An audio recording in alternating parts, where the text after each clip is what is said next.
Welcome to Pindar Poetry. We hope you learned something new. You begin by confirming prerequisites and then starting the application immediately. You need an active site or profile to list, plus payment and tax info, SSN or EIN, ready to enter. Once done, sign into your Amazon account and open the associate sign-up. Choose the correct country store.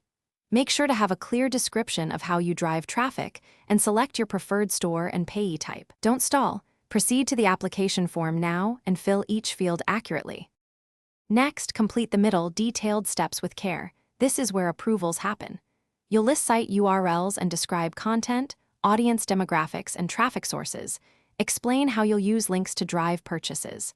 Then create an affiliate ID and select your preferred Amazon store and payment settings. Once you've filled these parts, review the operating agreement and link building methods.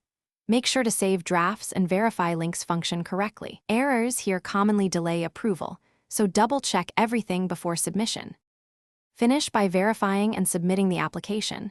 Don't skip the tax interview or payment verification steps. Once submitted, add sample affiliate links and test clicks so Amazon can see active use. This often speeds approval. If you're approved, configure payment thresholds and tracking. If your application is rejected, review the rejection reason, fix URL or content issues, and reapply quickly. Common fixes include correcting the website domain, adding original content, or clarifying traffic sources. One key troubleshooting tip: clear any broken links and resubmit. Thanks for watching. Consider subscribing if we helped you.